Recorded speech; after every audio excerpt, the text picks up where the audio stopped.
Welcome to this Dark Angels veteran tutorial. This is the miniature that you're going to get if you follow this tutorial. This is an above tabletop standard quality miniature. I hope you find it helpful, and please remember to comment, rate and subscribe if you would like to see more videos, and also check out my Facebook page if you would like to talk to me.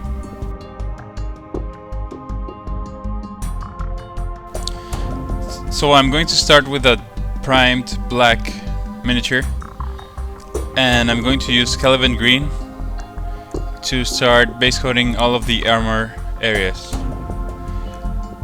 Now, because I'm using a white background, a light colored background, it is very difficult to see this color, so in the next step I'm going to change to the black background so that you can see a little bit better. This step is very simple. You just have to use your base coat brush and your base color and start applying it all over the miniature. Remember to thin it down at least a little bit so that it doesn't create any chunks of paint that will destroy detail. And yeah, just apply it all over the armor. And because I'm using a black primer, it is wise to use multiple coats so that the color shows better.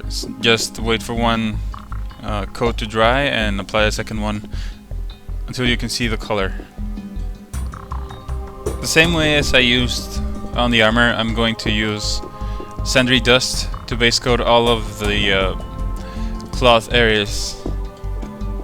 Of course, because this is a very light color, it's not going to cover too well over a black primer.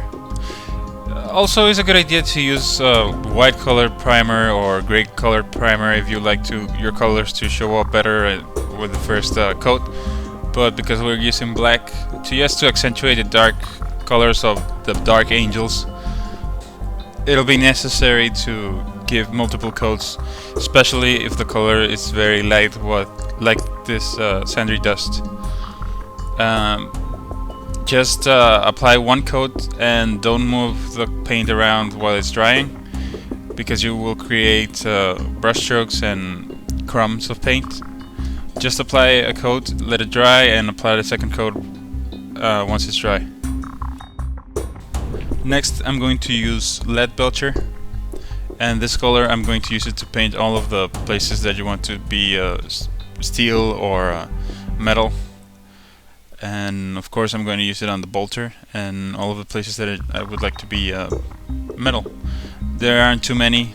I think it's just the bolter and some places here and there on the armor. And that's it. Just remember to have it thinned down just a little bit. You can use a little bit of water, but not too much, or you glaze medium. Whatever is fine.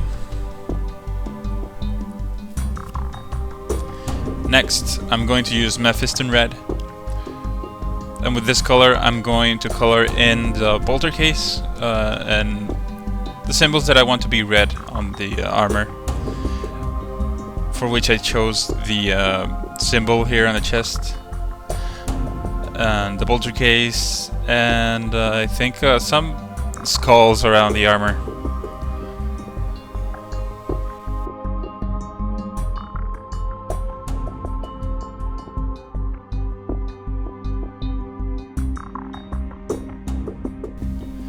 Remember that if the color you're using doesn't cover too well in the first coat, you can give it a second coat, but it's very important that you let the first coat dry completely before doing so. And yeah, and also I forgot to mention, this Mephiston Red, I'm also going to use it on the inside of the robe or tabard or whatever name it has. I don't really know what this is. But there you go.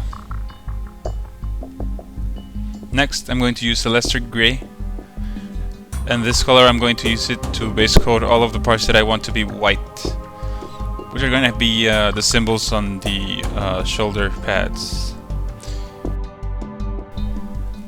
If you would like to paint other details on grey, I will suggest you to see my Deathwing Terminator tutorial. There you can see how I painted details on grey.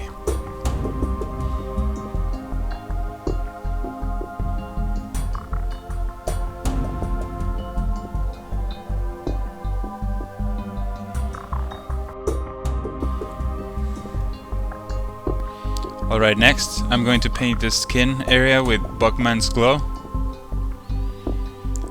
Remember to always thin down your base coats and just apply it on the face. I think I like the miniature better with black hair. I don't know why I painted it blonde, but I wanted to be I wanted the paint job to look close to what you can see on the Games Workshop page. Next I'm going to use XV88 for both the hair and the piece of like cord or string that ties the robe on the waist. I don't think I show that part here, but I do paint it with the same color.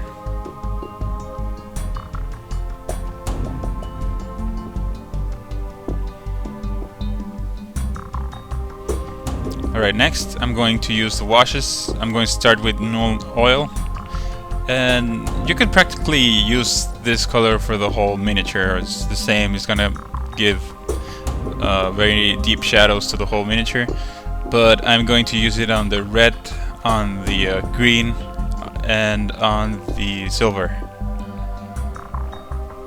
The rest is going to be Agrax earthshade, and the skin is going to be with Reikland Fleshshade.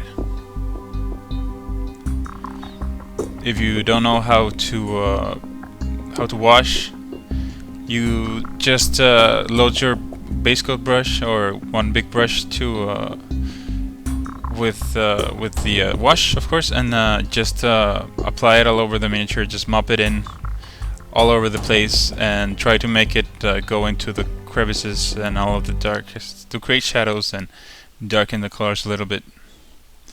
It's not very hard. You can see here how I wash. It doesn't take much time. It's pretty fun also.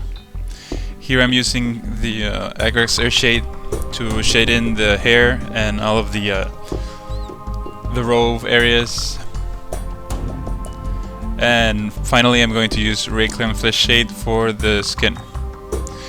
Now this concludes the first part of this tutorial.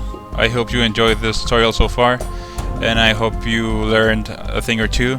Thank you very much for watching, and please follow the link to the second part, and I'll see you on the next video. Thank you very much for watching.